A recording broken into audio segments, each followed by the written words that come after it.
now appearing on his thin face. "We're talking about the greatest discovery in human history, older than time itself." "We are talking about gold," Otto Zaug replied, laughing. "We are talking about wealth and power." Ricci tried to laugh, but the pain stopped him. "Gold? You mean the Ahnenerbe didn't tell you? Perhaps they thought a simple panzer officer wasn't capable of understanding. This is about more than simple gold, Major. This is about the greatest secret in the world, and without my knowledge and research, you and your army of ignorant, racist apes will never uncover the truth. Your Ahnenerbe will never find what they seek so desperately." "You lie!" screamed Zaug. He aimed the pistol once at Ricci's head, his hand trembling with renewed rage. "You're simply playing for time, trying to save your own wretched skin." This time, Ricci managed to laugh through the searing pain in his ruined legs, but once again he was sobered by the sight of the dark blood pouring out of his thighs into the dirt of the mine. It slowly congealed in grisly pools around him. "I am too old for games, Major." "In all the months we've had you under surveillance, Dr. Ricci, I never took you for a fool. But now I begin to wonder." "You are the fool if you think you can control this power." The pistol thundered in the silence of the shaft, and Ricci felt the third bullet tear into his stomach. He doubled over in agony. The pain rose like a burning tide of fire, which enveloped him until it was all there was in his life. He closed his eyes for a moment and tried to stifle his screams. He saw his children playing on the beach, his wife opening a bottle of wine. Memories of long ago flashed before his eyes. Then his mind raced with the unfolding horror of the moment. After all these years of research, it had all been for nothing.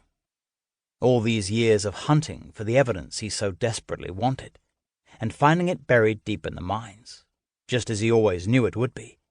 But now it was going to end like this, with his death and the Nazis getting their hands on such unbridled power. And worst of all was the knowledge that it was all his fault.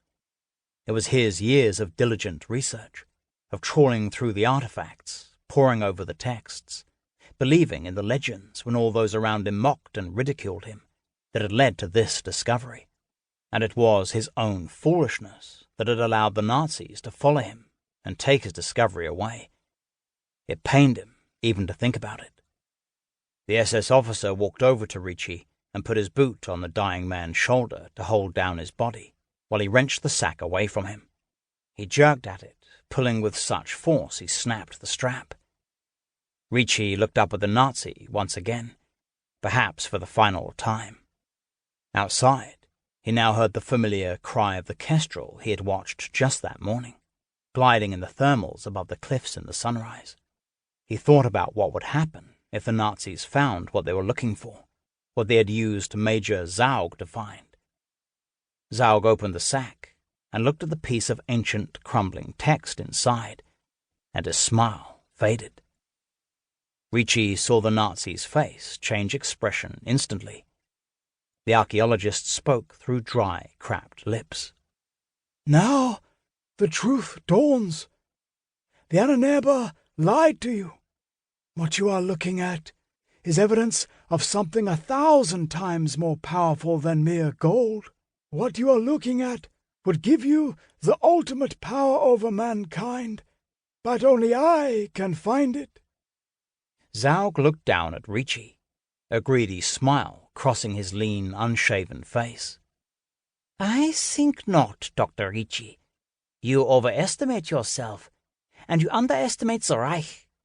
If this is what you claim it is, then you are no longer necessary. Whatever this leads to, we do not need you." Ricci realized his blood pressure was dropping. He felt suddenly cold and clammy in the hot, dry air of the mine.